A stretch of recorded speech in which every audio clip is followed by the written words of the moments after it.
Hello बच्चों, नमस्कार। कैसे हैं आप सब लोग? उम्मीद करता हूं कि आप लोग अच्छे होंगे। मैं शशांक आपका स्वागत करता हूं माई पाठशाला डिफेंस पे। जैसे कि आपको पता है, मैंने आप लोगों को कल एक अनाउंसमेंट में बताया था कि हम लोग एक नया बैच शुरू कर रहे हैं जो कि है आरंभ बैच। आरंभ बैच जो मेनली फोकस है इस बार का जो सीडीएस का होने वाला है एग्जामिनेशन 3 सितंबर को, तो उस पर बेस्ड आज हम लोग एक कुछ टॉपिक्स को करने वाले हैं। आज मैं पहले आपको इसमें समझाने वाला हूं कि किस तरीके से हमें आने वाले 5 महीनों में काम करना है, और दूसरी चीज ये समझाने वाला हूं कि कैसे आपके क्वेश्चंस आते हैं।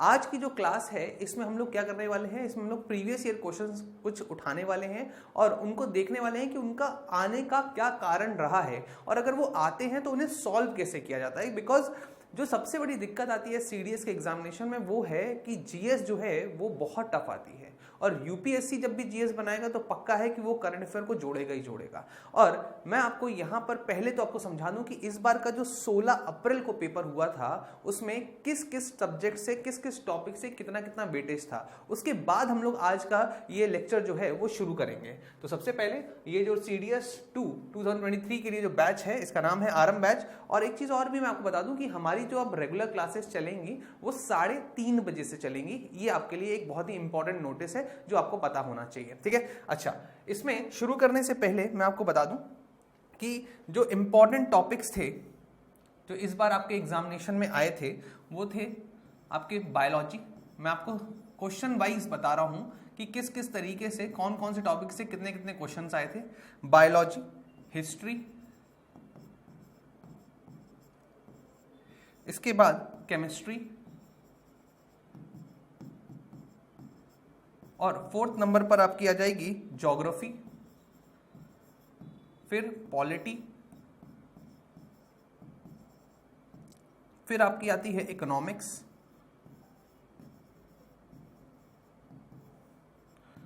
फिर आ जाती है आपकी फिजिक्स, और 8th नंबर पर हम लोग रख सकते हैं करंट अफेयर्स को।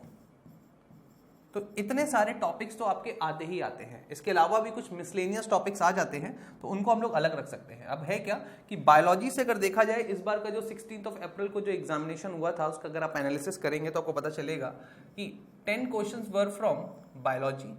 हिस्ट्री की अगर मैं बात करूं तो ये 22 क्वेश्चंस आए थे इसमें से। केमिस्ट्री में 11 क्वेश्चंस आए थे, काफी सरप्राइजिंग था कि केमिस्ट्री के क्वेश्चन ज्यादा थे इसमें। इसके बाद ज्योग्राफी में कितने क्वेश्चंस आए थे? ज्योग्राफी में 20 से 22 क्वेश्चंस आए थे। पॉलिटी में अगर देखा जाए तो आपके 11 से 15 क्वेश्चंस आए थे। इकोनॉमिक्स में बहुत कम, 8 से 9 क्वेश्चंस थे। फिजिक्स में आपके थे 10 क्वेश्चंस, और सबसे ज्यादा थे करंट अफेयर में 27 क्वेश्चंस। तो यहां पर अगर आप ध्यान से देखें तो आपको पता चलेगा कि अगर हमें फोकस करना है हमारे जीएस के एग्जाम या जीएस का जो पेपर है उसके कट ऑफ पे, तो हमें 22 क्वेश्चंस करने हैं। पहला तो हमारा जो इंपॉर्टेंट ऑब्जेक्टिव है वो है 22 क्वेश्चंस को कंप्लीट करना। फिर दूसरा ऑब्जेक्टिव है कि इस 22 के नंबर को बढ़ाकर कम से कम 50 प्लस लेके जाना है ना। तो यहां पर अगर हम लोग देखें तो हमारे लिए जो सबसे इंपॉर्टेंट टॉपिक्स हो जाते हैं वो क्या है? देखिए, सबसे ज्यादा हिस्ट्री से क्वेश्चंस आ रहे हैं, फिर आपका ज्योग्राफी से क्वेश्चंस आ रहे हैं, फिर आपके पॉलिटी से क्वेश्चंस आ रहे हैं, ठीक है। इसके बाद आपके फिजिक्स से क्वेश्चन इस बार ज्यादा आए हैं, और सबसे इंपॉर्टेंट करंट अफेयर से ज्यादा आए हैं। और मैं आपको बताऊं कि यूपीएससी का जो ट्रेंड है ना वो ये कहता है कि भाई जितने भी आपके पॉलिटी से, जितने भी आपके ज्योग्राफी से, हिस्ट्री से जो क्वेश्चंस आ रहे हैं वो अल्टीमेटली बेस्ड है करंट अफेयर्स पर। तो ये हमारे लिए बहुत इंपॉर्टेंट है कि करंट अफेयर्स को हमें ध्यान में रखते हुए ही अपने स्टैटिक पोर्शन को करना है। तो आज हम लोग क्या करने वाले हैं? आज हम लोग ये करने वाले हैं कि जो 16 अप्रैल को जो पेपर हुआ था उसमें किस किस तरीके के क्वेश्चंस आए थे उसको हम लोग एनालाइज करेंगे। कुछ क्वेश्चंस को एनालाइज करेंगे और देखेंगे कि वो क्वेश्चन करंट अफेयर से कैसे लिंक होते हैं। तो चलिए शुरू करते हैं अपना लेक्चर, और ये हमारा पहला लेक्चर। और इसी तरीके से अगर आपको ये पसंद आता है लेक्चर तो आप मुझे बताइएगा कमेंट करके कि आपको कैसा लगा ये लेक्चर और आप क्या क्या चाहते हैं, और जो जो चीजें आप चाहेंगे हम लोग वो चीजें आपके लिए लेकर आएंगे। और आपको जो मैं पढ़ाने वाला हूं आज, इसकी पीडीएफ भी आपको मिल जाएगी टेलीग्राम ग्रुप में। और जैसे जैसे हम लोग आगे बढ़ेंगे तो आपके लिए डीपीपीज भी मैं तैयारी करूंगा। ये डीपीपीज क्या होती हैं? डेली प्रैक्टिस प्रॉब्लम्स होती हैं जो कि आपको तैयार करेंगे सीडीएस के आपके आने वाले एग्जाम के लिए। तो चलिए शुरू करते हैं अपना पहला क्वेश्चन। तो ये देखिए, ये जो क्वेश्चन आया है क्वेश्चन है consider the following statement about the Kanaganahalli archaeological site. अब ये क्वेश्चन जो आया है, ये क्वेश्चन बहुत ही इंपॉर्टेंट। आप बोलेंगे सर ये तो कभी पढ़ा ही नहीं, कंगाली साइट ये कैसी साइट होती हैं, ये कहाँ से आ गई, हमने आज तक सुना ही नहीं है। बिल्कुल नहीं सुना होगा, क्योंकि हिस्ट्री की बुक्स में इस तरीके की साइट्स का कोई भी इंफॉर्मेशन नहीं दी गई है, ना एनसीईआरटीज में दी गई नहीं। तो फिर आया कहाँ से? ये आपकी न्यूज से क्वेश्चन आया है, ये आपका न्यूज से क्वेश्चन आया है। ये न्यूज जो है वो है आपकी जुलाई 2022 की, जुलाई 2022 की न्यूज है, जहां पर कर्नाटका में एक आर्कोलॉजिकल साइट को क्या किया गया?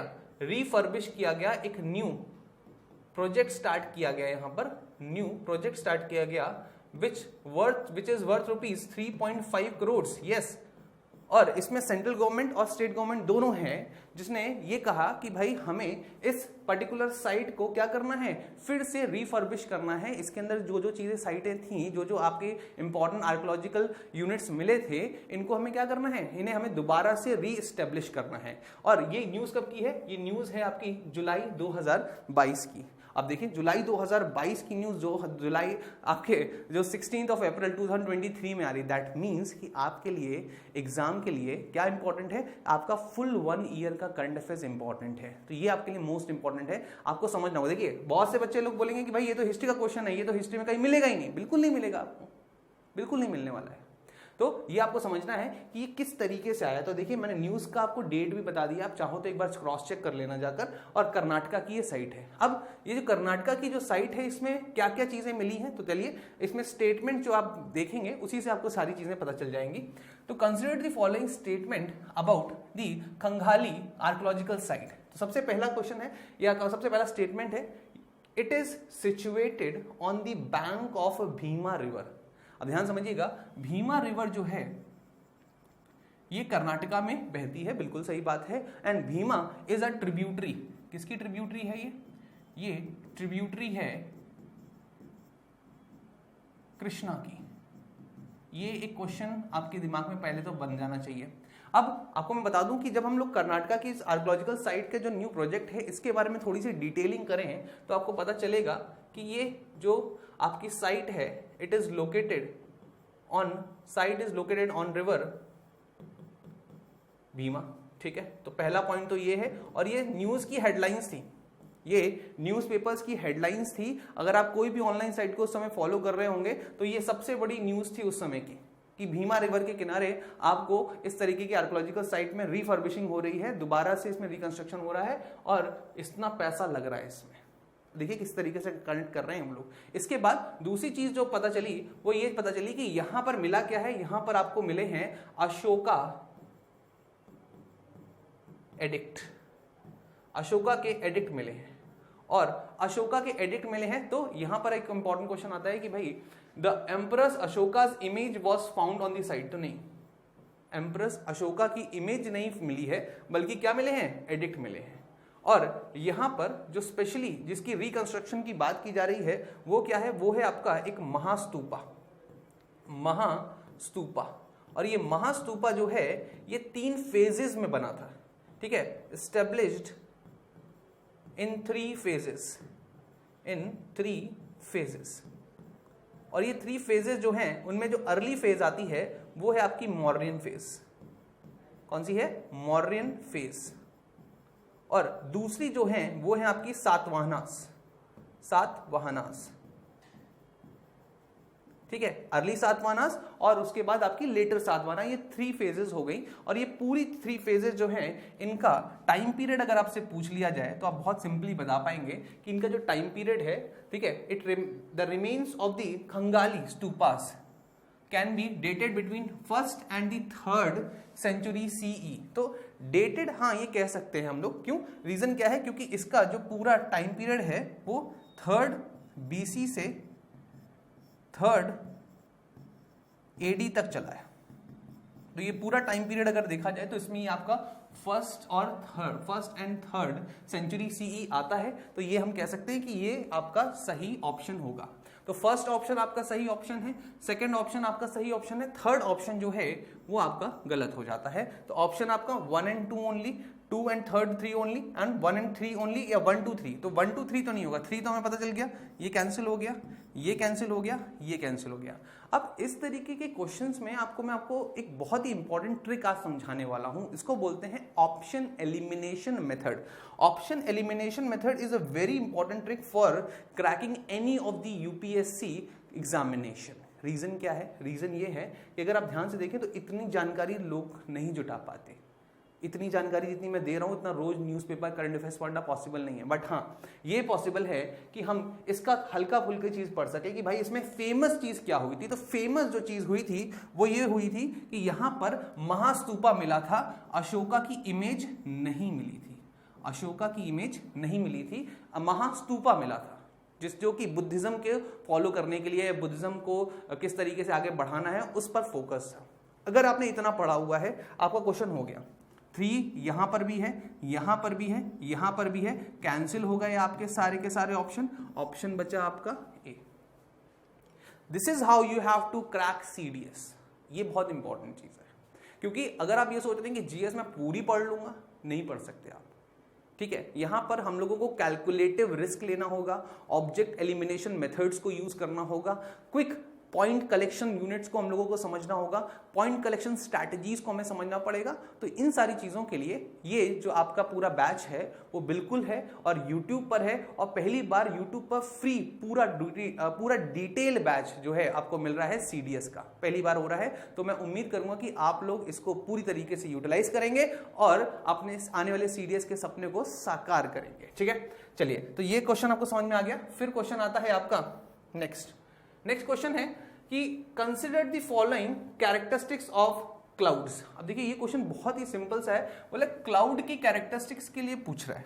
क्लाउड की कैरेक्टरिस्टिक्स की जब हम लोग बात करते हैं ना, तो यहां पे देखिए क्या लिखा हुआ है कि भैया एक क्लाउड पूछ रहा है, वो क्लाउड कौन सा क्लाउड है, ये 4 ऑप्शन दिए हुए हैं आपको, और आपसे पूछ रहा है कि ये कैरेक्टरिस्टिक्स हैं उसकी क्लाउड की। तो आप मुझे बताइए कि कौन सा क्लाउड वो होगा। तो देखते हैं क्या क्या कैरेक्टरिस्टिक्स हैं। They are born through the convections. Convection क्या होता है? It is a process of transferring of heat in a vertical position. मतलब अगर आप जैसे देखा होगा ना, इवोपोरेशन जो होता है, तो इवोपोरेशन में क्या होता है, आपकी जो सरफेस होता है, ठीक है, वाटर सरफेस होता है, वहां से आपका इवोपोरेशन हो रहा होता है, तो जो आपके वाटर होते हैं वो वाटर वेपर के फॉर्म में ऊपर चले जाते हैं, उस प्रोसेस को हम लोग बोलते हैं कन्वेक्शन। ठीक है, आया समझ में चीज। Only cloud type that can produce hails, thunders and lightning. ठीक है, चलिए यहां पे भी समझ में आ रहा है। फिर इसके बाद अगर हम लोग बात करें, they are large cauliflower shape tower. ओ हो बस अगर आप कोई भी अपनी जीएस की बुक उठा रहे हैं और एनसीईआरटी उठा रहे हैं, आपको क्लाउड्स का चैप्टर अगर आप पढ़ रहे हैं तो आपको कुछ क्लाउड्स मिल जाएंगे। कौन कौन से? और उसमें आपके जो क्लाउड्स हैं उनकी कुछ स्पेशल फीचर्स दिए होते हैं, उनमें से एक फीचर ये आपको हर एक किताब में मिलेगा। यही ढूंढना था बस, ऊपर का चीजें ढूंढना ही नहीं है, ऊपर की चीजें ढूंढनी नहीं है। ठीक है, अब देखिए यहाँ पे हम लोग स्ट्रैटस, ठीक है, फिर इसके बाद आपको मिलेगा क्यूमुलस, फिर इसके बाद मिलेगा साइरस। ठीक है, साइरस लिख देता हूं मैं, साइरस, और फिर आपको मिलेगा निम्बस। अब आपको अगर ये 4 कैरेक्टरिस्टिक्स पता है क्लाउड में, खेल खत्म, आपका वहीं पर पूरा का पूरा सिस्टम टाइट हो जाएगा, कोई टेंशन नहीं होगी, क्योंकि आपको पता है कॉलीफ्लावर शेप कहाँ मिलता है। कॉलीफ्लावर जो शेप है वो आपको कहाँ मिलता है? क्यूमुलस में मिलता है। तो ये स्पेशली किस तरीके के होते हैं? कॉलीफ्लावर शेप, मतलब बंद गोभी जैसी होती है ना, बंद गोभी, उस तरीके के इसका शेप होता है। ये कैसे होते हैं? ये फ्लैट होते हैं। ये कैसे होते हैं? ये हाई विस्क होते हैं, हाई विस्क, ठीक है, विस्प। और ये कैसे होते हैं? ये रेन बियरिंग क्लाउड्स होते हैं, रेन बियरिंग क्लाउड्स होते हैं। ठीक है, तो ये रेन बियरिंग क्लाउड्स हैं। अब आप देखिए, आपको पता चल गया स्ट्रैटस, क्यूमुलस, साइरस, निम्बस। अब ऑप्शन चेक कर लीजिए, सिंपल है, कॉलीफ्लावर वाला पूछ रहा है तो भैया क्यूमुलस तो मिल गया हम लोगों को। अब क्योंकि ये भयंकर तरीके से थंडरिंग कर रहा है, लाइटनिंग कर रहा है, तो ये रेन बियरिंग क्लाउड तो होगा ही होगा। तो क्यूमुलस निम्बस, क्यूमुलस निम्बस, बस यही है आपका आंसर। अब पूरा डिटेल नहीं पढ़ना है, अगर आप इसको देखेंगे ना तो इसमें जब आप क्लाउड के चैप्टर को पढ़ेंगे तो आपको 16 टाइप के क्लाउड्स मिलेंगे, 16 नहीं बल्कि more than 16 type of clouds मिलेंगे, पर आपको उसमें नहीं जाना है, आपको उसमें नहीं जाना है। ये तरीका होता है जीएस के स्ट्रैटेजीज को तैयार करने का, शॉर्ट एंड प्रिसाइज नोट्स जो होते हैं। अब अगर मुझे एक ऐसा क्लाउड बनाना है जो कि आपका रेन बेयरिंग हो और फ्लैट हो, तो मैं लिखूंगा स्ट्रैटस निम्बस, स्ट्रैटस निम्बस। अगर मैं ऐसे लिखूंगा फ्लैट हो नीचे से और ऊपर से कॉलीफ्लावर जैसा हो तो स्ट्रैटो क्यूमुलस। इस तरीके से पूरी क्लाउड की नेमिंग होती है। आया? बट यहाँ पे जो बेसिक नॉलेज है वो आपकी बस इतनी सी थी कि ये तीन चीजें आपको, ये चार चीजें आपको पता होनी चाहिए थी। कौन सी? रेन बेयरिंग क्लाउड्स होते हैं, निम्बस। तो अगर इतने पूछा जाए कि रेन बेयरिंग कौन से हैं तो ये केवल एक ही है, निम्बस। आया? कोई डाउट यहाँ तक? चलिए, तो ये चीजें आप लोगों को पता होनी चाहिए। अच्छा, आप देखिए बहुत ही इंपॉर्टेंट चीज क्या है इसमें कि मैं सीडीएस के आपको जो क्वेश्चंस करा रहा हूँ ये आपको मैं डिटेल डिस्क्रिप्शन के साथ दे रहा हूँ। अगर आप देखेंगे यूट्यूब पे तो आपको नॉर्मली सिर्फ उसके आंसर्स मिल जाएंगे, हाँ भैया ये आंसर है, ये आंसर है, ये क्वेश्चन पूछा क्यों गया, इस क्वेश्चन का सही उत्तर कैसे निकाला गया, ये समझाना बहुत जरूरी होता है। क्योंकि आप जब तक इस चीजों की प्रैक्टिस नहीं करोगे ना तब तक काम नहीं बनता। ठीक है, आया समझ में ये चीज? चलिए, तो ये आप लोगों को मुझे लगता है समझ में आ गया होगा। फिर आते हैं फोर्थ क्वेश्चन पे। देखिए, ये इस तरीके के एनालिटिकल क्वेश्चन भी पूछ लिए जाते हैं। तो एनालिटिकल क्वेश्चन कैसे करने हैं? सिंपल है। देखिए, Meena wants to show diagrammatically how two set of data, namely population data, जिसमें population size है, ठीक है, and number of the services है, number of the services है, ठीक है, are related to each other. Which one of the following will be the most suitable for the presentation? अब बोल रहा है कि ये चार ग्राफ दिए हुए हैं, आपको बताना है कि इनमें से कौन सा प्रेजेंटेशन सबसे बेस्ट प्रेजेंटेशन होगा। अब इसमें देखिए, स्कैटर्ड ग्राफ कभी भी काम नहीं आता, सीधे ऑप्शन एलिमिनेशन मेथड। ट्राइंगुलेटेड ग्राफ के लिए हमें 3 डेटास चाहिए। क्या चाहिए? 3 डेटा चाहिए ही चाहिए। अब आता है आपका ऑप्शन पाई और बार। तो बार और पाई में मैं आपसे बात करूं तो bar chart always gives you absolute data. Absolute data अगर आपको चाहिए तो आप बार चार्ट को लेंगे, ठीक है। और पाई चार्ट जो होता है वो आपको रिलेटिव डेटा देता है। क्या देता है? रिलेटिव डेटा देता है। भाई सीधी सी बात है, रिलेटिव डेटा कैसे देता है? जैसे मान लीजिए कि 100 लोग हैं, 100 में से कितने % जो हैं वो आपके खाना खाते हैं, कितने आपके पानी पीते हैं, कितने आपके कुछ और करते हैं, तो ये आपका पाई चार्ट होता है, ठीक है। आया समझ में? तो 100% में 25% आपके मेन हैं, ठीक है। उसके बाद आपके 50% हैं वो वुमेन हैं, और बाकी जो आपका बच रहा है ये वाला हिस्सा वो कुछ और हैं, 3% हैं। तो इस तरीके से पाई चार्ट एक क्यूमुलेटिव, एक रिलेटिव वैल्यू देता है, फिक्स नहीं देता। 100 हैं तो कितने होंगे, 200 हैं तो कितने होंगे। बट बार चार्ट की बात करें तो बार चार्ट सिंपल आपके x और y, सिंपल जितना आपका डेटा है उतना आपका डेटा आ जाएगा, ठीक है। अगर आपको पता है, इसमें देख लीजिए ध्यान से, पॉपुलेशन साइज दी गई है, नंबर ऑफ सर्विसेज दी गई है, तो 10 करोड़ पॉपुलेशन, 20 करोड़ पॉपुलेशन, इस तरीके से आप आराम से निकाल लोगे। पॉपुलेशन यहाँ पे सर्विस लिख लोगे और यहाँ पे पॉपुलेशन लिख लोगे, बस आपको एग्जैक्ट डेटा मिल जाएगा। और देखिए ये जो क्वेश्चन होते हैं ना, ये आपके एग्जाम के लिए सबसे बेस्ट क्वेश्चंस होते हैं जो कि एग्जाम में आपको नंबर दिला सकते हैं। इस तरह के क्वेश्चन के लिए कहीं पढ़ना नहीं होता, ये दिमाग लगाना होता है। एंड दिस इज वाई कि ये डिफेंस में आ रहा है, क्योंकि यहाँ का खेल है सबसे, ठीक है ना। यहाँ और यहाँ का खेल है, दिल और दिमाग का खेल, ठीक है। दिल का खेल दिमाग से खेलना होता है। बोले सर उल्टा बोल रहे हो, हाँ बिल्कुल सही बोल रहा हूँ। और जैसे जैसे तुम लोग आगे बढ़ोगे पता चल जाएगा कि दिल का खेल दिमाग से खेलना होता है, और तभी सीडीएस निकलेगा। आगे बढ़ते हैं। फिर देखिए क्वेश्चन बहुत ही सिंपल सा है, which one of the following Indian state has the longest coastline. मैं आपको बताऊं सीडीएस का ना, अगर आप पूरा पैटर्न देखेंगे तो आपको ये पता चलेगा ऑलमोस्ट 50% क्वेश्चन जो होते हैं वो बहुत ईजी क्वेश्चन होते हैं। 50+ क्वेश्चन, जो 50 या 55% क्वेश्चन जो होते हैं वो इजी होते हैं। बट क्या है ना, बच्चा जो बाकी के 45% जो क्वेश्चंस होते हैं ना, उसमें कंफ्यूज हो जाता है, डर जाता है, सहम जाता है कि इतना भयंकर क्वेश्चन हम करेंगे कहां से। उनमें चुनिंदा क्वेश्चन ढूंढने होते हैं। तो ये देखिए पहला क्वेश्चन इतना खतरनाक उन्होंने दे दिया था कि बच्चा यहां तक आते आते 5वें क्वेश्चन पे आते आते क्या होगा, खेल ही खत्म हो जाएगा, उसको बोलेगा अरे पसीने छूट गए। होता है ऐसा, होता है, ठीक है। तो which one of the following Indian state has the longest coastline. अब लॉन्गेस्ट कोस्ट लाइन के लिए पहले अगर आपको देखिए ज्योग्राफी में आपको बताऊं, ज्योग्राफी का सिंपल फंडा, मैं आपको पूरी ज्योग्राफी यहाँ पर थ्योरी के बेसिस पे करवाऊंगा भी, एमसीक्यू भी करवाऊंगा, पॉलिटी भी पूरी करवाऊंगा, हिस्ट्री का कोई कॉन्सेप्टोमेनिया के वीडियोज भी आएंगे और ज्योग्राफी करवाऊंगा। तो मैं आपको बताऊंगा कि केवल और केवल ज्योग्राफी में आपके एग्जाम के लिए बस एक ही चीज चाहिए, कोई डेटा वेटा याद नहीं करना, कुछ नहीं याद करना, बस एक चीज याद करनी है, इंडिया का मैप। अगर आपको इंडियन ज्योग्राफी पढ़नी है, इंडिया का मैप, वर्ल्ड ज्योग्राफी पढ़नी है तो वर्ल्ड का मैप। अगर आपने ध्यान से देखा हुआ है आपको हर एक चीज बिना रटे याद हो जाएगी। देखिए कैसे, इंडिया का मैप बना देते हैं, ठीक है। तो इंडिया का पहले एक छोटा सा मैप बनाते हैं और उससे आपको पता चल जाएगा कि मेरी ड्राइंग भी बहुत अच्छी है, ठीक है। तो उम्मीद है कि अच्छी बन जाए, नहीं तो बेइज्जती हो जाएगी। चलिए कोई बात नहीं, देखते हैं वो बनती है कि नहीं बनती। हाँ भाई, ठीक है। तो ये देखिए इंडिया का मैप बन तो रहा है पर ज़्यादा अच्छा तो नहीं बन पाया, पर उम्मीद है कि आप लोगों को पसंद आएगा। हाँ भाई, ये हल्का सा मैप बना है और उम्मीद है आप लोगों को चीज़ें समझ में आ भी रही होंगी कि कौन सी चीज़ क्या है।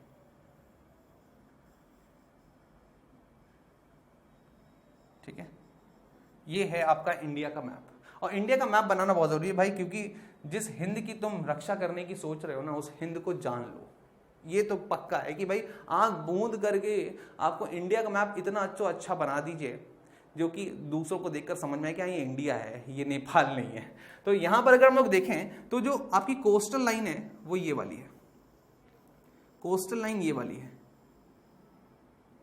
अगर आपको इंडिया का मैप पता है तो आप आराम से पता कर लोगे कि किसमें लॉन्गेस्ट कोस्टल लाइन किसकी।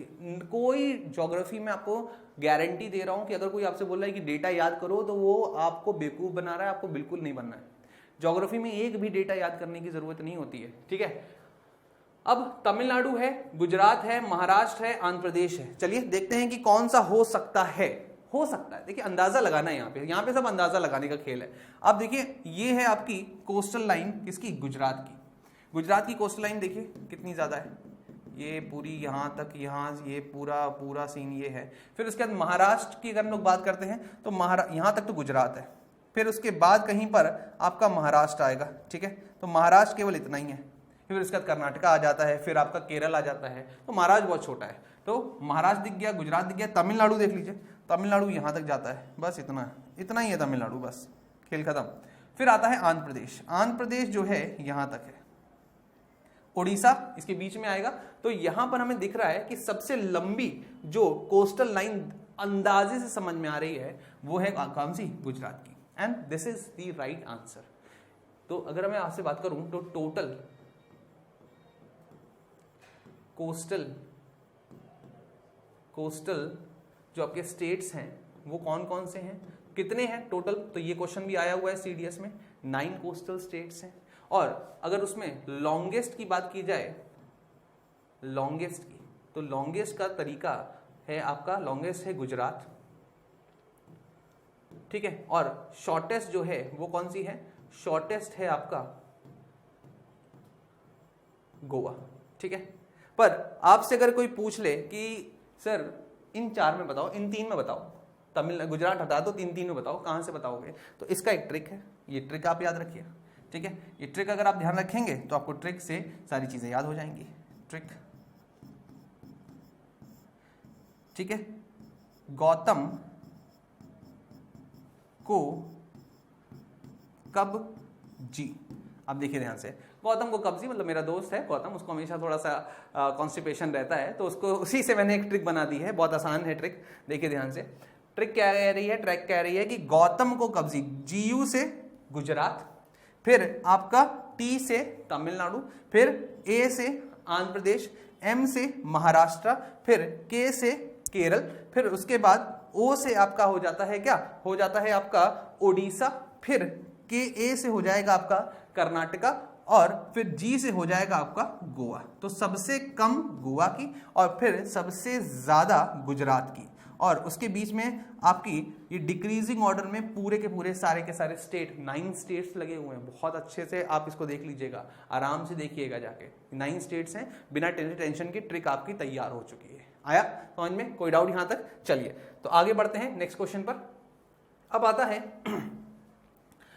विच of the following statements is और आर करेक्ट।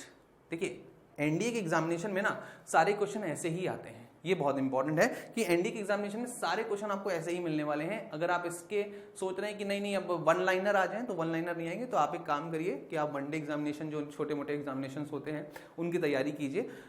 अगर आप सोच रहे हैं तो डिफेंस में जाना है, लेफ्टिनेंट बनना है, तो आपको यहां से, ठीक है, दिल का खेल दिमाग से खेलना ही पड़ेगा। चलिए तो Visakhapatnam port is a landlocked harbour, Deendayal port is a tidal port. अब देखिए ध्यान से, बहुत ही इंपॉर्टेंट है। विशाखापट्टनम पोर्ट की अगर हम लोग बात करते हैं तो विशाखापट्टनम पोर्ट हम सभी लोगों को जानते हैं कि कहां पर है। ये है आंध्र प्रदेश में। ये है कहां पर? आंध्र प्रदेश में, ठीक है। इसके बाद और ये दीनदयाल पोर्ट कहां पर है? दीनदयाल पोर्ट है आपका गुजरात में, और गुजरात में इसका पुराना नाम जो है, ओल्ड नेम, ये भी आपको पता होना चाहिए। ओल्ड नेम जो है वो क्या है? वो है कांडला पोर्ट, कांडला, ठीक है। सबसे ज्यादा ईरान में जो भी चीजें हमें ट्रांसफर करनी होती हैं, जो भी हमें एक्सपोर्ट करनी होती है, वो हम कहां से करते हैं? कांडला पोर्ट से करते हैं, जो कि एक टाइडल पोर्ट है। कैसा पोर्ट है ये एक टाइडल पोर्ट है। अब टाइडल पोर्ट क्या होता है सर? पहले तो यही बता दो, ये भी बताएंगे आपको, ठीक है। और विशाखापट्टनम जो है वो एक लैंड लॉक पोर्ट है, ये भी आपका बिल्कुल सही है। लैंड लॉक्ड पोर्ट क्या होता है इसको भी हम लोग समझते हैं। तो दो चीजें आ गई आपकी। तो पहला तो आपका ऑप्शन सही हो गया, विशाखापट्टनम, ये बिल्कुल सही है। दीनदयाल पोर्ट, ये भी आपका बिल्कुल सही है। तो ऑप्शन हो गया आपका option number C, 1 and 2 both are correct. अब देखते हैं कि पोर्ट क्या होता है। What do you understand by port, और what are the necessary conditions to become a place as a port, to use a place as a port. तो देखिए ये इंडिया का साउथ वाला हिस्सा है, ठीक है। और यहां पर अगर मैं आपसे कहूं कि पोर्ट क्या चाहिए, पोर्ट के लिए हमें क्या क्या चाहिए होता है? पोर्ट के लिए हमें पहली चीज चाहिए होती है डीप वाटर, डीप वाटर, ठीक है। और दूसरी जो चीज चाहिए होती है वो होती है स्टिल वाटर। स्टिल वाटर क्या होता है सर? स्टिल वाटर वो वाला वाटर मत समझ लेना। स्टिल वाटर का मतलब होता है रुका हुआ पानी, जहां पर टाइडल एनर्जी काफी कम है। ये बहुत इंपॉर्टेंट चीज है, इसको थोड़ा समझने की कोशिश करें। पोर्ट जो है उसके लिए हमें दो नेसेसिटीज चाहिए। एक, पानी गहरा होना चाहिए। पानी अगर गहरा नहीं होगा तो क्या होगा? हार्बर अच्छे से बन नहीं पाएगा, और जो आपका जो शिप है वो रगड़ खा जाएगा मिट्टी से या उसके एलुवियल से या सेडिमेंट से। गड़बड़ है, ठीक है। आया स्टिल वाटर इसलिए होना चाहिए कि अगर खड़ा हुआ है हमारा शिप हार्बर के पास, और अगर वहां पे लगातार आपकी वेव्स आ रही हैं, तो उसको रियर एंड टियर मिल जाएगा, या वो टूट फूट जाएगा क्या आपका शिप, ठीक है। आया समझ में चीज। अब इसीलिए जहां पर ये दोनों कंडीशंस आपको नेचुरली मिलती हैं, वहां पर आपको उसे कहते हैं हम लोग नेचुरल पोर्ट, और जहां पर हम इसे बनाते हैं उसे हम लोग बोलते हैं आर्टिफिशियल पोर्ट। तो जैसे हम लोगों को यहाँ मुंबई है, तो मुंबई जो है एक तरीके से नेचुरल पोर्ट है। मुंबई का एक हिस्सा नेचुरल पोर्ट की तरीके काम करता है, और एक हिस्सा बीच की तरीके से काम करता है, ठीक है। आ रहा है समझ में एक चीज? अच्छा, और दूसरा एक पोर्ट यहां पर है, चेन्नई का पोर्ट। तो चेन्नई पोर्ट जो है वो कैसा पोर्ट है? Chennai port is the oldest artificial port of India, and Mumbai port is the biggest natural port of India. ये भी याद रखना है आपको। और अगर हम लोग बात करते हैं फिर अलग अलग टाइप के पोर्ट्स की, तो सबसे पहला आता है वो है आपका टाइडल पोर्ट। टाइडल पोर्ट क्या होते हैं आपको पता है? Influenced by tides. टाइड्स मतलब जो आपकी लहरें होती हैं, ज्वार बाटा जो होता है उससे, ठीक है। कोई डाउट यहां तक आ रहा है समझ में चीज? तो ये बहुत ही इंपॉर्टेंट है, जो आपको पता होना चाहिए कि टाइड से इन्फ्लुएंस होती है, उनको हम लोग टाइडल पोर्ट्स कहते हैं। तो टाइड्स मतलब जब कम हो रही हैं तो आपकी कौन सी पोर्ट, तो वो क्या होगा कि लगभग 5 से 6 किलोमीटर पहले ही आपके सारे के सारे जो आपके शिप्स होंगे वो खड़े हो जाएंगे।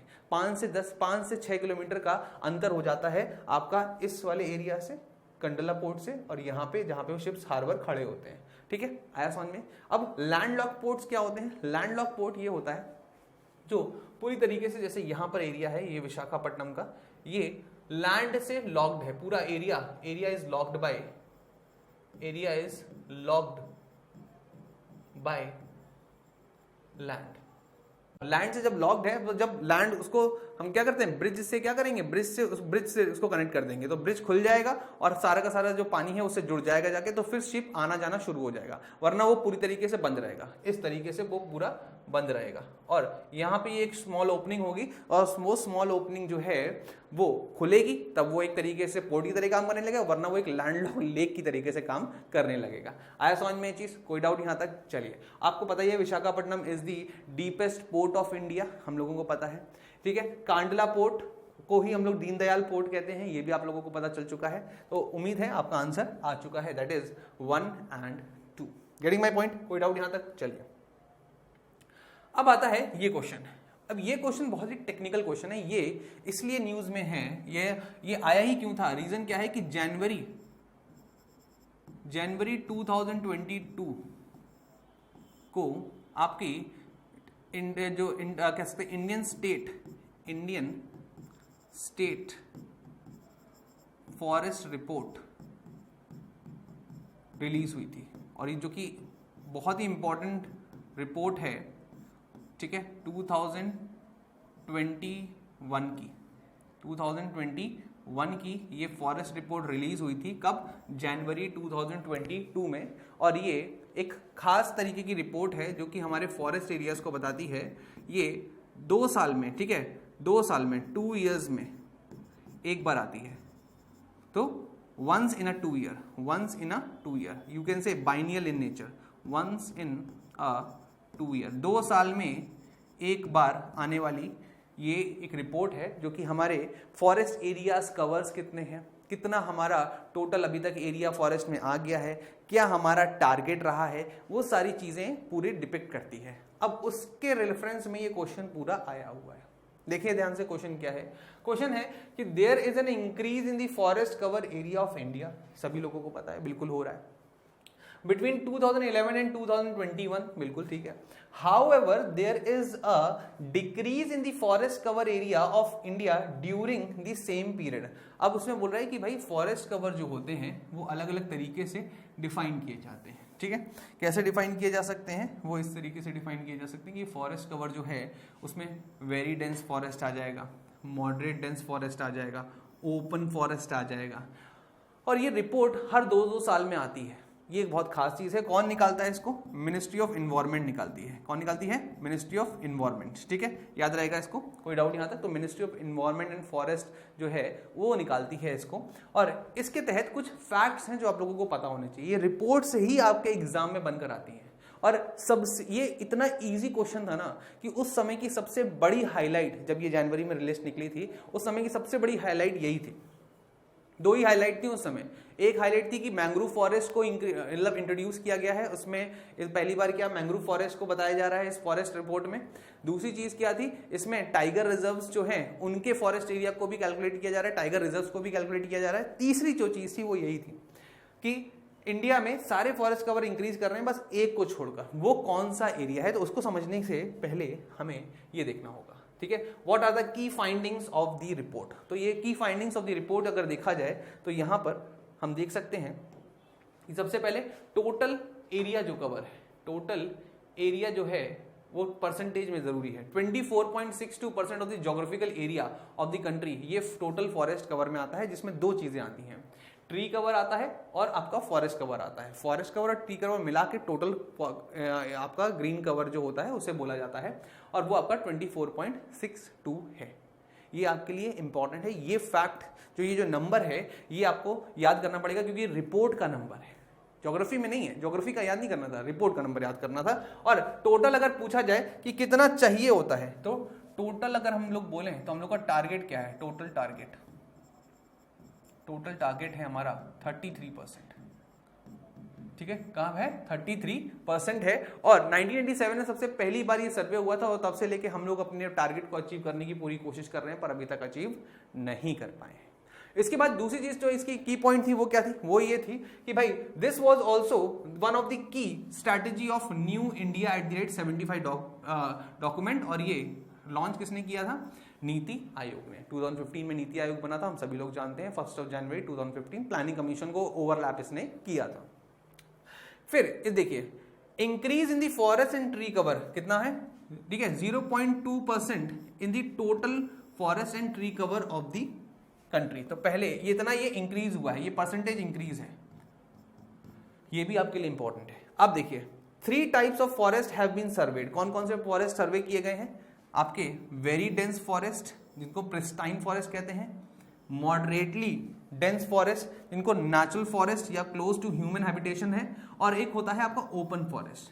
Shrubs and have also been surveyed but they are not categorised as forest, उनको अलग से रखा गया।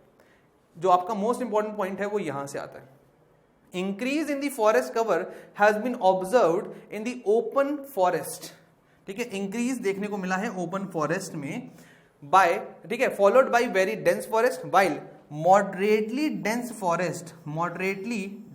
फॉरेस्ट जो है उनमें आपको डिक्लाइन देखने को मिला है। बस यही 4-5 की पॉइंट थे, उनमें से एक क्वेश्चन उन्होंने पूछ दिया, मॉडरेटली डेंस फॉरेस्ट जो है उसमें डिक्रीज देखने को मिला। क्वेश्चन आता है कि कैसे हम बताएंगे कि कौन सा फॉरेस्ट मॉडरेट है, कौन सा फॉरेस्ट डेंस है और कौन सा फॉरेस्ट आपका ओपन है। तो यहां पर एक वर्ड यूज किया गया है कैनोपी डेंसिटी। कैनोपी डेंसिटी क्या होता है, कैनोपी डेंसिटी का मतलब बस आप समझिएगा सिंपल सी भाषा में, जैसे आपका ये एक एरिया है, ठीक है, तो जो आपके फॉरेस्ट एरियाज होते हैं वहां पे जो ट्रीज होते हैं वो अपने इर्द गिर्द जो ये बहुत सारे ट्रीज लगे हुए हैं, इन ट्रीज को क्या चाहिए होती है, सनलाइट चाहिए होती है। जैसे मान लीजिए फॉरेस्ट एरिया है, तो ये जो आपके ट्रीज हैं इनके पास वाटर है अच्छा खासा, ठीक है, इनके पास मिनरल्स हैं अच्छे खासे क्योंकि कंपटीशन है। तो ये अपने कंपटीशन मेन इनका जो फोकस होता है वो होता है आपका सनलाइट को एब्जॉर्ब करने का। अब सनलाइट को जब एब्जॉर्ब करेंगे तो भाई सीधा सा फंडा है, जितना जो ज्यादा ऊंचा होगा वो उतना ज्यादा एब्जॉर्ब करने वाला है, और उसको बोलते हैं कैनोपी। क्या बोलते हैं, कैनोपी। तो कैनोपी इज अ प्रोसेस जिसमें ये एक के ऊपर अपने डाल बनाते रहते हैं, अपने स्टेम्स को मेटामॉर्फाइज करते रहते हैं, अपने तने को बढ़ाते रहते हैं और उससे एक डेंसिटी बनती है। तो यहां पर अगर किसी भी फॉरेस्ट एरिया की डेंसिटी 70% से ज्यादा है, कैनोपी डेंसिटी 70% ज्यादा है, तो वो वेरी डेंस फॉरेस्ट में आ जाता है। इसके बाद अगर 40 से 70% है तो वो मॉडरेट फॉरेस्ट में आ जाता है, और अगर वो उसका कितना है 20% या 10% के बीच में है तो वो ओपन फॉरेस्ट में आ जाता है। तो आपका आंसर क्या हो गया, आपका आंसर हो गया ऑप्शन नंबर बी। आया समझ में ये चीज, कोई डाउट यहां तक? चलिए आगे बढ़ते हैं नेक्स्ट, ठीक है। देखिए ध्यान से, अगर हम लोग लास्ट एक और चीज देख लीजिए, ये थर्ड स्टेट है, थर्ड पॉइंट है, state in the north eastern has recorded the highest loss in the forest cover. ये एक आपके एग्जाम पर्सपेक्टिव से इंपॉर्टेंट है, क्योंकि ये जो रिपोर्ट होती है ना, जब अगली रिपोर्ट जब तक नहीं आ जाती तब तक आपके लिए मोस्ट इंपॉर्टेंट है। और ऐसा नहीं है कि केवल इतनी ही इंपॉर्टेंट है, और भी चीजें हैं, पर जब धीरे धीरे हम लोग उसको ज्योग्राफी को पढ़ेंगे, जब हम लोग एग्रीकल्चर पढ़ेंगे, फॉरेस्ट पढ़ेंगे, तब इस रिपोर्ट को भी डिटेल में पढ़ेंगे, ठीक है। चलिए आगे बढ़ते हैं। आज मैं थोड़ा स्लो चल रहा हूं, रीजन क्या है, मैं आपको आज बताना चाहता हूं कि कैसे हम लोगों को चीजों को पढ़ना होता है, और धीरे धीरे जैसे जैसे आप लोग मेरे फ्लो में आएंगे वैसे वैसे क्या होगा, आप लोग मुझे समझेंगे, मैं आपको समझूंगा, और फिर हम लोग एक अपनी रफ्तार पकड़ लेंगे, और वो रफ्तार, वो दौड़ जो होगी वो सीडीएस के एग्जाम तक नहीं रुकने वाली है, ठीक है, और एग्जाम क्रैक करके ही रुकेंगे फिर हम लोग। तो consider the following statement concerning the national education policy. एक सिंपल सा फंडा, नेशनल एजुकेशन पॉलिसी 2020 में आई। बोले सर अब ये 2020 का क्वेश्चन क्यों आ रहा है, ये बताओ। करंट अफेयर तो आप क्या 2-2 साल का करंट अफेयर पढ़ेंगे क्या, 3-3 साल का करंट अफेयर पढ़ेंगे क्या? नहीं पढ़ सकते। पर क्या है ना कि जो नेशनल एजुकेशन पॉलिसी है उसको अभी लगभग 3 साल होने को है। तो अभी हाल ही में ये न्यूज में था कि भाई इनको 3 साल होने को हैं, क्या क्या इंप्लीमेंटेशन हुए हैं उसके पर्सपेक्टिव में क्वेश्चन बताइए। तो ये करंट अफेयर का क्वेश्चन है, देखिए करंट अफेयर का क्वेश्चन है ये, ठीक है। आया समझ में ये चीज? तो ये बहुत इंपॉर्टेंट है जो आपको समझना होगा। एटलीस्ट 50%। अच्छा एक चीज बता दूं इस ऑप्शन को करने से पहले कि भैया ये क्वेश्चन ये पूछ रहा है नेशनल एजुकेशन पॉलिसी के रेफरेंस में बताइए कि कौन कौन से स्टेटमेंट सही हैं। अब यहां पर आपको समझना है कि नेशनल एजुकेशन पॉलिसी जो है वो किसने बनाई है। तो यहां पर आपका पहला नाम जो आता है वो आता है के कस्तूरी रंगन, के कस्तूरी रंगन, ठीक है, के कस्तूरी रंगन। और दूसरा नाम जो आता है वो आता है टीएसआर सुब्रमण्यम, टीएसआर सुब्रमण्यम। तो कमेटी का नाम जो था वो के कस्तूरी रंगन की कमेटी थी, और उसमें जो एडवाइजर के रूप में जो कमेटी में काम कर रहे थे वो सुब्रमण्यम जी थे, वो आपको याद रखना है। अब इन्होंने क्या क्या एडवाइस किया, इन्होंने देखिए ये जो करंट का मैं बता रहा हूँ, ये अभी हाल ही में आपका पीआईबी में आया था, न्यूज़ में था, पीआईबी में आया था, प्रेस इंडिया ब्यूरो। इसको आपको थोड़ा पढ़ना होता है, पर आपको अगर आप मेरे साथ हैं तो आपको ये सब भी पढ़ने की जरूरत नहीं है, मैं आपके लिए इसको पूरा डिटेल लेकर आ जाऊंगा अपने आप। तो एटलीस्ट 50% ऑफ दी लर्नर्स, कितना 50% of the learners through the school and higher education to get exposure to the vocational education by 2025। ये टारगेट बनाया है कि 2025 तक हम लोग क्या करने वाले हैं कि जो आपके 50% ऑफ द लर्नर्स होते हैं उनको हम लोग वोकेशनल ट्रेनिंग जो है वो देने वाले हैं। वोकेशनल ट्रेनिंग का मतलब क्या होता है, जैसे कढ़ाई, बुनाई, ठीक है, रंगाई, अलग अलग तरीके की जो एक्स्ट्रा करिकुलर एक्टिविटीज होती हैं उनमें से कोई ना कोई एक्टिविटी हम यहाँ पर इसको देने वाले हैं। तो उन्होंने टारगेट लिया कितना, 2025 का। ये बिल्कुल सही है, ये बिल्कुल सही है। Secondary schools should be collaborated with ITs, ये बिल्कुल सही चीज है भाई। सेकेंडरी स्कूल्स को बना देना चाहिए ना, पॉलिटेक्निक के साथ, लोकल इंडस्ट्रीज के साथ उनको कोलैबोरेट करना चाहिए। भाई अगर कोई साइंस पढ़ रहा है तो उसे साइंस का इंप्लीमेंटेशन आना चाहिए कि अगर वो फिजिक्स पढ़ रहा है, फ्रिक्शन पढ़ रहा है, तो कहाँ पर वो फ्रिक्शन यूज हो रहा है, कैसे वो हमारी डे टू डे लाइफ को चेंज कर रहा है। सिर्फ थ्योरी पढ़ने से काम नहीं चलता ना। तो यही हमारी एडवांस आपकी एजुकेशन पॉलिसी है, और यही खास बात है इस एजुकेशन पॉलिसी की, ये भी इन्होंने टारगेट के रूप में लिया है। Vocational education to be exclusively provided by NGO, no, it cannot be, it cannot be, yes, आपको लॉजिक लगाना है। यहाँ पर ये दो ऑप्शन तो आपने देख लिए, इस अगर आपको ये पता नहीं है, ये इस तरीके के क्वेश्चन में अब बोल रहा है कि एक्सक्लूसिवली मतलब पूरी तरीके से एनजीओ दे। वोकेशनल ट्रेनिंग एनजीओ पूरी तरीके से कैसे दे सकते हैं, और एनजीओ अगर देंगे तो उनको एनालाइज कौन करने वाला है, उनको सर्टिफिकेट ऑफ एक्सीलेंस कौन देने वाला है, कैसे वो सर्टिफाइड होंगे कि भैया उन्होंने जो ट्रेनिंग की है वो सही की है, फर्जी बड़ा ज्यादा नहीं होने लगेगा। तो इसलिए एनजीओ का नहीं है फंडा, तो ये ऑप्शन आपका हो गया गलत। तो आपका 3 गलत हो गया, तो ये ऑप्शन गलत, ये ऑप्शन गलत, और ऑप्शन हो गया आपका बी, 1 and 2 ओनली। आया समझ में? चलिए, तो मुझे उम्मीद है कि आप लोगों को चीजें समझ में आ रही होंगी। आज थोड़ा मैं स्लो चल रहा हूं, पर मैं पूरी कोशिश करूंगा कि धीरे धीरे इस स्पीड को हम लोग बढ़ाएं और तेजी से सारे क्वेश्चन करते हैं। पर मैं आपको बता दूं, ये बाकी तरीके से नहीं होता। ये जो एग्जामिनेशन है ना, अब देख रहे हो क्वेश्चन ही इतना बड़ा है कि कहने को नहीं, क्वेश्चन ही इतना बड़ा है कि उसको पढ़ने में कम से कम 2 से 3 मिनट लग जाते हैं। तो आप खुद सोचिए कि इसको एनालाइज करेंगे, फिर उसको पढ़ेंगे, फिर समझेंगे, उसके बाद फिर हम लोग कैसे कैसे एग्जाम में क्वेश्चन बन सकते हैं उस पर ध्यान देंगे। तो भाई समय तो लगता है। क्वेश्चन के नंबर पे मत जाइएगा, क्वेश्चन की क्वालिटी पे जाइएगा। इतनी अच्छी क्वालिटी यूट्यूब पे फ्री आपको कहीं नहीं मिलेगी, गारंटी के साथ कह सकता हूं। ठीक है, आगे बढ़ते हैं। नेक्स्ट क्वेश्चन देखिए क्या है, विच of the following set of state is at the bottom of the composite SDG. अभी एसडीजी क्या होता है? एसडीजी का फुल फॉर्म होता है आपका sustainable development goal, SDG, sustainable development goal. अभी जो सस्टेनेबल डेवलपमेंट गोल है इसको हम लोग बोलते हैं हिंदी में सतत विकास लक्ष्य, सतत विकास लक्ष्य। ठीक है, सतत विकास लक्ष्य याद रखिएगा। और ये एसडीजी जो है ये किसके द्वारा बनाई गई है? ये बनाई गई है यूएनडीईपी के द्वारा। किसके द्वारा? यूएनडीईपी, यूएनडीपी। ठीक है, यूएनडीपी कर लीजिए या फिर आप यूएनडीपी कर लीजिए, सिंपल है, यूएनडीपी। ठीक है, आया समझ में ये चीज? अब ये यूएनडीपी या ये किसकी अंग है? ये यूएन की अंग है, याद रखेंगे इस बात को। और इंडिया ने भी, नीति आयोग ने इस तरीके की एक पूरी की पूरी इंडेक्सिंग की है जिसमें हम लोग उसको बोलते हैं कंपोजिट एसडीजी इंडेक्स। अब इसमें क्या है कि अलग अलग स्टेट्स को हम लोगों ने 0 to 100 के बीच में क्या किया है, हम लोगों ने इसमें नंबरिंग दी है उनको।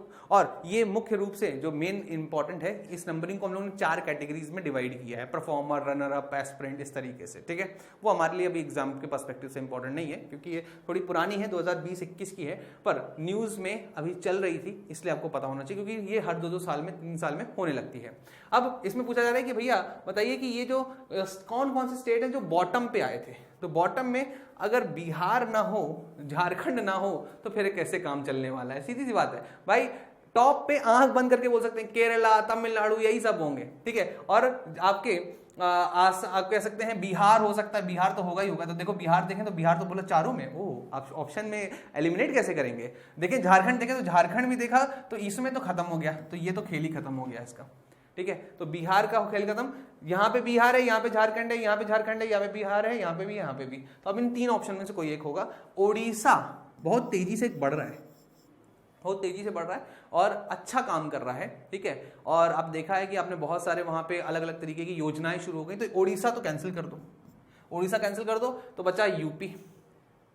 ना ना ना, अब हमारा ये जो यूपी है ये नया यूपी है, ये ठोकता भी है और बहुत सारा विकास करता भी है। तो आपका आंसर क्या है, सबसे लोएस्ट है आसाम, झारखंड और बिहार। तो अगर आप ध्यान से देखेंगे इसको तो ये बहुत ही इंपॉर्टेंट चीज है। सस्टेनेबल डेवलपमेंट गोल्स अगर पूछी जाए उनकी संख्या कितनी है, उनकी संख्या है 17, उनकी संख्या 17 है। और एग्जाम में कभी कभी पूछ लिया जाता है 1 और 2 आपको मैं ऐसे बता रहा हूं जो एग्जाम में कई बार पूछे जाते हैं। एक है आपका 13, ठीक है, जो 13वां सतत विकास है, एसडीजी है।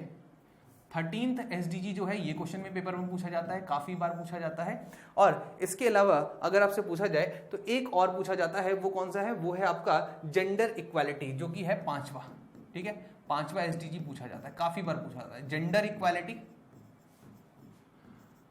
और ये क्लाइमेट एक्शन, क्लाइमेट एक्शन, ये टोटल 17 में से बार बार यही दोनों पूछे जाते हैं, इससे ज्यादा आपको याद करने की जरूरत नहीं है। अब अगर इस रिपोर्ट की बात करें तो इसमें टॉप किसने किया है, केरला ने किया है, ठीक है। 75 पूरा स्कोर उसका आया है और नीति आयोग इसको ऑर्गेनाइज करता है। 2020 का इंडेक्स है ये। और a score of 100 implies that the state has achieved this target of for 2030। तो एसडीजी का जो टारगेट है, एसडीजी का टारगेट किस साल के लिए है, एसडीजी के जो टारगेट हैं वो 2030 के लिए है। ये 17 जो चीजें आप देख रहे हैं इसको हमें पूरा करना है 2030 तक। ये विश्व का भी टारगेट है, ये इंडिया का नीति आयोग का आपका कंपोजिट इंडेक्स टारगेट भी है। और अगर आपके किसी के 100 आते हैं, हालांकि 100 आए नहीं है, टोटल किसके हैं, टोटल मैक्सिमम सबसे ज्यादा किसके हैं, 75 केरला के हैं। ये आपको ध्यान रखना होगा, ठीक है। आया समझ में चीज। हालांकि ये करंट अफेयर से जुड़ा हुआ सवाल था तो हम लोग अभी इसको थ्योरी स्टैटिक पोर्शन में नहीं ला सकते। इस तरीके के नए नए आपके सर्वेक्षण होते रहते हैं जो नीति आयोग कराता रहता है अलग अलग लेवल पे, उनको हमें ध्यान देना होता है। टॉप परफॉर्मर कौन है, वर्स्ट परफॉर्मर कौन है, इस तरीके से क्वेश्चन आपके बनते हैं। अब आते हैं हम लोग most important, which one of the following is not a part of article 51 of the constitution of India. Article 51, आप विश्वास नहीं मानेंगे कि आज तक किसी वनडे एग्जामिनेशन में, यूपीएससी सीएससी को छोड़ दीजिए, प्रीलिम्स को, ये क्वेश्चन बहुत ही ज्यादा टफ है, बहुत ज्यादा टफ क्वेश्चन है ये। क्यों? क्योंकि लोगों को लगता है कि एक ही लाइन पढ़ी है आर्टिकल 51 में, क्या पढ़ी है, वो पढ़ी है हम लोगों ने कि भाई इंटरनेशनल पीस को और सिक्योरिटी को प्रमोट करना। पर वो ये नहीं पूछ रहा, वो पूछ रहा है which one of the following is not a part of article 51। इतना बेहतरीन क्वेश्चन है ये, ठीक है, इतना बेहतरीन। अब पहले तो आप बात करिए कौन से पार्ट में आता है। तो पार्ट की अगर बात करें तो पार्ट है ये 4, और ये पार्ट 4 में है क्या, डीपीएसपी। डीपीएसपी क्या होता है, directive principles of state policy, मतलब राज्य के नीति निर्देशक तत्व जो होते हैं उसके तहत आर्टिकल 51 में लिखा है कि भाई हमारे सरकार को ऐसा काम करना है जो कि अंतर्राष्ट्रीय शांति और जो सिक्योरिटी है उसको प्रमोट कर सके, उसको बढ़ावा दे सके। ये बिल्कुल सही है। तो ये तो आपका पॉइंट हो गया जो है लिखा है। इसके साथ साथ उसमें डिटेल में अगर आप जाएंगे तो आपको पता चलेगा कि उसमें यह भी लिखा है कि मेंटेन करना है हमको ऑनरेबल रिलेशनशिप, एक अच्छा रिलेशनशिप मेंटेन करना है बाकी देशों के साथ। ये भी लिखा हुआ है आर्टिकल 51 में। और इसके साथ साथ क्या लिखा हुआ है कि हमें यूएन पीस कीपिंग फोर्स, ठीक है, use of UN peace keeping force for resolution of international dispute, मतलब हमको यूज करना है क्या, यूएन पीस कीपिंग फोर्स। खुद जाके लड़ाई वड़ाई नहीं करनी है, खुद जाके लड़ाई वड़ाई नहीं करनी है, हमें यूएन की जो पीस कीपिंग फोर्स है जिसको ब्लू आर्मी कहा जाता है उसको यूज करना है। और यूएन से ध्यान में, यूएन को ध्यान में कॉग्निजेंस में लेकर, संज्ञान में लेकर ही कोई अंतरराष्ट्रीय फैसला करना है।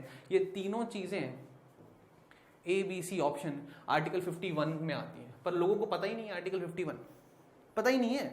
सिर्फ एक लाइन पता होती है इंटरनेशनल प्रमोशन, इंटरनेशनल पीस, बस यही फर्क है। सीडीएस को अगर तैयार करते हैं तो डीप में जाना ही जाना पड़ता है। लास्ट ऑप्शन क्या हो गया, जब ये 3 है ही तो ये ऑप्शन गलत हो गया। Encourage settlement of international dispute by arbitration. कहने का मतलब क्या है, इंटरनेशनल डिस्प्यूट जो है वो आर्बिट्रेशन से क्या करेंगे, आर्बिट्रेशन से वो नहीं हो पाएगा। अब ये क्या मतलब है, ये क्या है, encourage settlement for international dispute by arbitration. क्या होता है ना कि बहुत सारे अंतरराष्ट्रीय जो होते हैं संस्थान होते हैं वो क्या करते हैं, वो एक दूसरे के बीच में जो विवाद हो जाते हैं उनको सुलटाने का काम करते हैं, उसकी फीस भी लेते हैं वो, तो उसको इनकरेज करना है। ऐसा कहीं नहीं लिखा हमारे आर्टिकल 51 में। हमारा मेन काम किसके साथ है, यूएन के साथ है। आया समझ में ये चीज। इंटरनेशनल डिस्प्यूट जो है उस पर हमारी कोई भी प्रक्रिया नहीं है, वो हम लोग इंटरनली सॉल्व करते हैं। आया, चलिए। तो ऑप्शन आपका कौन सा हो गया, ऑप्शन हो गया आपका ऑप्शन नंबर डी, क्योंकि इसमें पूछ रहा है नॉट, नॉट पूछ रहा है, ये बहुत इंपॉर्टेंट है, नॉट। ठीक है, आया समझ में। चलिए आगे बढ़ते हैं। Next, who among the following was not in the core leadership of non-aligned movement। non-aligned movement की अभी हाल ही में मतलब लगभग 4 महीने पहले एक समिट हुई थी, इसलिए ये न्यूज में आया था। काफी न्यूज में, काफी तो नहीं बोलूंगा कि चल रहा था, पर हाँ न्यूज में इसकी समिट आई थी, इसलिए आपके एग्जाम पर्सपेक्टिव से इंपॉर्टेंट है। ये मत सोचना ये तो इतना पुराना है सर, ऐसे कैसे पूछ लिया इन्होंने, इसलिए पूछा क्योंकि नई नई समिट होती रहती है और समिट आपके एग्जाम के पर्सपेक्टिव के लिए मोस्ट इंपॉर्टेंट है। ठीक है, अब इसमें पूछ रहा है कि बताइए कि कौन भाई साहब जो थे वो उसके फॉर्मर मेंबर नहीं थे। ये पूछ ही नहीं रहा कि थे कौन।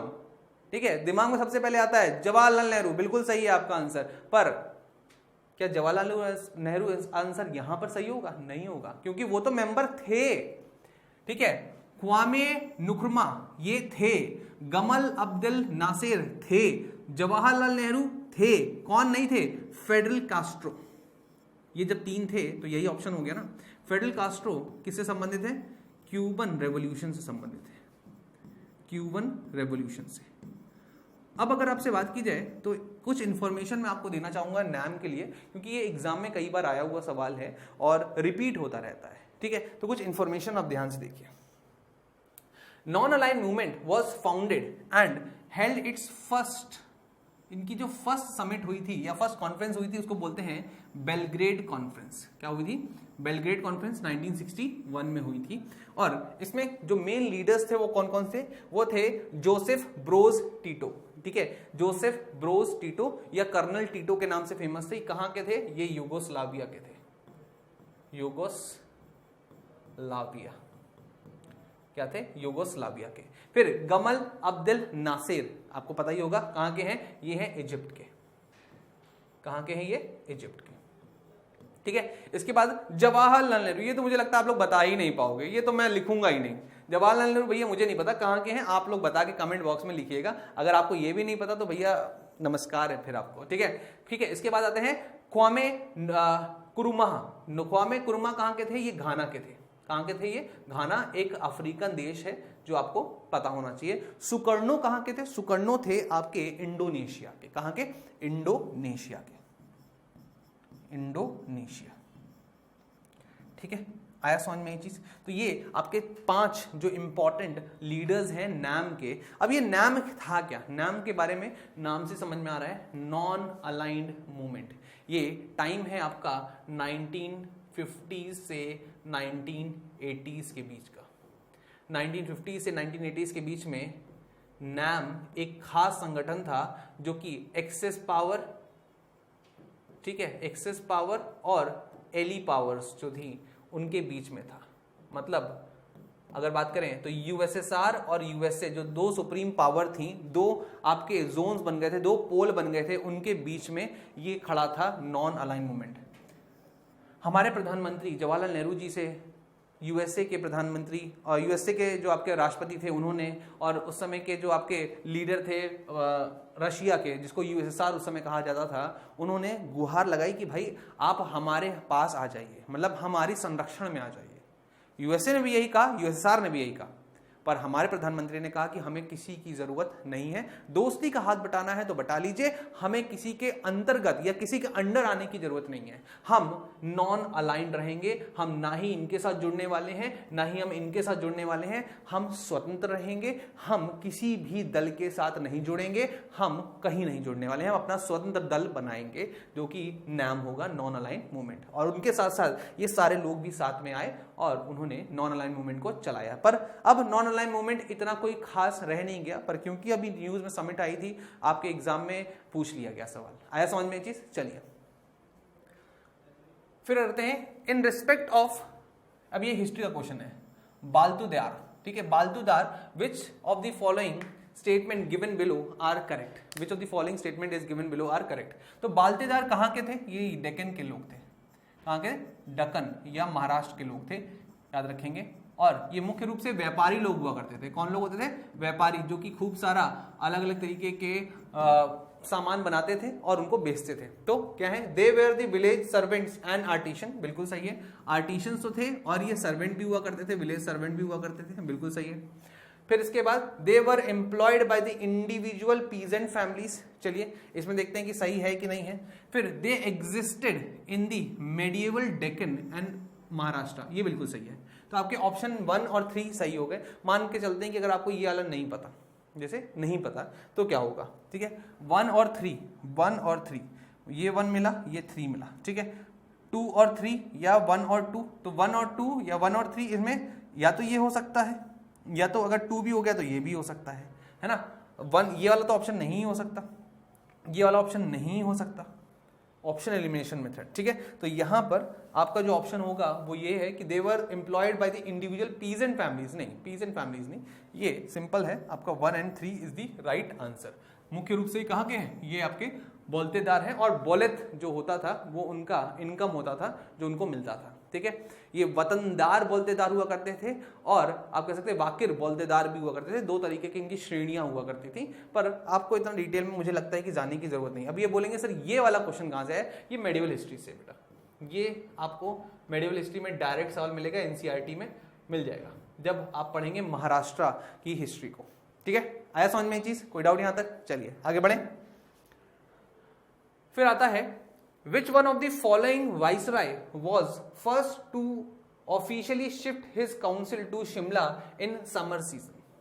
इतना इजी क्वेश्चन है ना, इतना इजी क्वेश्चन। अब बोलोगे sir Lord Lawrence, Lord Dalhousie, Lord Mayo, Lord William Bentinck, इनमें से कौन सा आंसर होगा?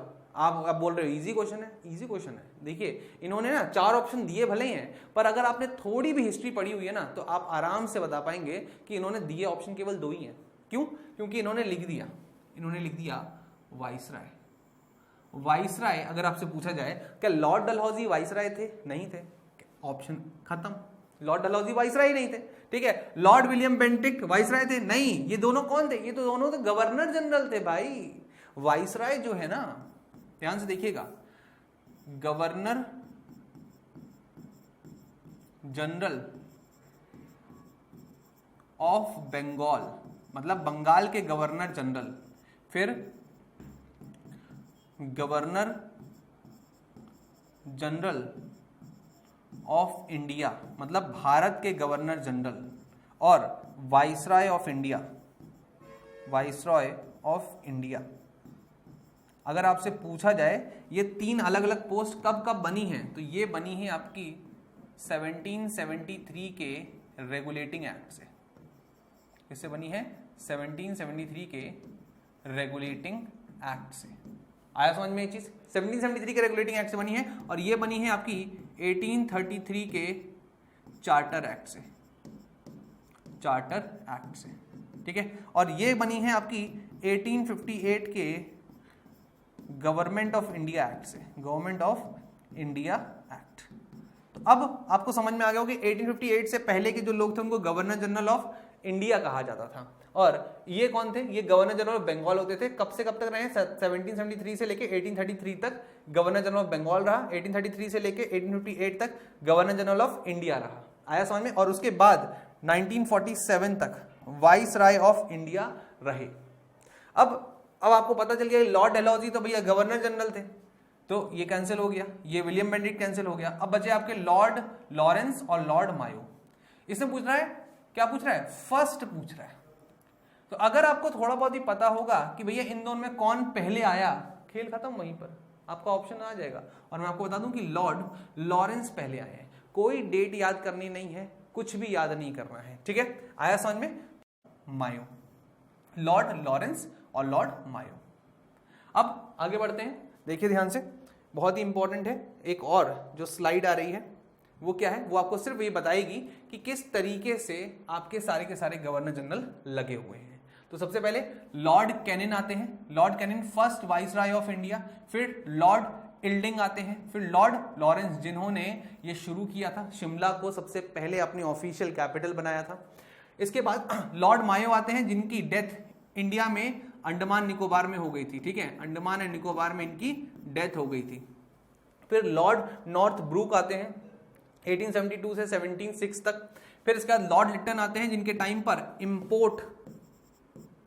इंपोर्ट टैक्स जो है उसको जीरो कर दिया गया था। इंपोर्ट टैक्स कितना कर दिया गया, जीरो कर दिया गया। फिर लॉर्ड रिपन आते हैं जिनको father of local self government कहा जाता है। क्या कहते हैं, father of local self governance कहते हैं। लॉर्ड डफरिन जिनके टाइम पे इंडियन नेशनल कांग्रेस, ठीक है, एग्जिस्टेंस में आई थी, केम इनटू एग्जिस्टेंस। इसके बाद लॉर्ड लैंडवर्सम आते हैं, इसके बाद उसमें फैक्ट्री एक्ट आया था, ठीक है। फिर लॉर्ड एल्डिंग 2 आते हैं, इनके टाइम में फैक्ट्री एक्ट 2 आया था। फिर Lord Curzon, the most infamous, जिनके टाइम पे बंगाल पार्टीशन हुआ था। फिर इस तरीके से आपके सारे के सारे लिस्टिंग तैयार होती है। तो मैं आपको गारंटी दे रहा हूं कि आपको किसी की भी ना डेट याद करने की जरूरत है ना कुछ, आपको बस अरेंजमेंट याद रखना है कि कौन किसके बाद आया, लॉर्ड कैनिन के बाद कौन आया, उसके बाद कौन आया, उसके बाद कौन आया। अगर आपने ये याद कर लिया तो ये डेट आपको याद करने की जरूरत नहीं होती। और आप विश्वास नहीं मानेंगे, पर आने वाले समय में जैसे जैसे मैं क्वेश्चन कराऊंगा आपको दिखाऊंगा कि एक भी सीडीएस का क्वेश्चन डेट पर फोकस्ड नहीं होता, वो हमेशा करंट अफेयर पे फोकस होता है या फिर फोकस होता है उसके एनालिसिस पर। आया समझ में चीज? चलिए, तो ये हो गया आपका। अब चलते हैं नेक्स्ट क्वेश्चन पर। नेक्स्ट क्वेश्चन आता है आपका, who among the following is the author of माजे विद्यापीठ। माजे विद्यापीठ, अब यहां पे आपको समझना है क्या कि माजे विद्यापीठ की अगर हम लोग बात करते हैं, the famous poem about the life of working of class of Bombay, ठीक है, क्लास ऑफ बॉम्बे। तो ये कौन है, ये ध्यान से देखें थोड़ा, बहुत ही इंपॉर्टेंट है। क्या इसका आंसर है, नारायण सुर्वे। नारायण सुर्वे। क्यों ये न्यूज में, ये इनकी डेथ 2010 में हो गई थी, पर अभी क्यों न्यूज में थी, क्योंकि इनकी वाइफ जो है वो है आपकी कृष्णा नारायण सुर्वे, उनकी डेथ अभी रिसेंटली हुई है। कृष्णा नारायण सुर्वे बहुत फेमस आपके कौन है, बहुत ही फेमस आपके कह सकते पोएट है, जो कि कहाँ के हैं, महाराष्ट्र के। तो उम्मीद है कि यहाँ पर मैंने अभी आपको 14 क्वेश्चंस कराए हैं और उम्मीद करता हूँ कि आज मैंने आपको बताने की कोशिश क्या की है, मैंने बताने की कोशिश की है कि भाई आप किस तरीके से पढ़ें और किस तरीके से क्वेश्चन का एनालिसिस करना होता है। अब ये क्वेश्चन देखिए, ये क्वेश्चन आपका कैसे किस तरीके से पूछा गया, उनकी वाइफ की डेथ अभी हुई करंट अफेयर में, इसलिए ये क्वेश्चन आ गया। आया समझ में चीज? तो यहां पर मैंने आज सिर्फ एक इंट्रो क्लास ली है, इसी तरीके से मैं रेगुलर क्लास लूंगा। अगर आपको लगता है कोई सजेशन देना चाहते हैं आप, तो आप दे सकते हैं, मोस्ट वेलकम है। और अगर आपको लगता है कि कोई चीज आप सजेस्ट करना चाहते हैं तो कमेंट बॉक्स में जरूर लिखिएगा। अगर आप कमेंट बॉक्स में लिखेंगे तो मैं उसको जरूर से जरूर देखूंगा। अगर आपको इसकी पीडीएफ चाहिए तो आपको टेलीग्राम मिल जाएगी, जो कि आपका इस वीडियो के लिंक जो है वो नीचे मिल जाएगा आपको, ठीक है। आया समझ में चीज? तो मिलते हैं नेक्स्ट क्लास में। जय हिंद।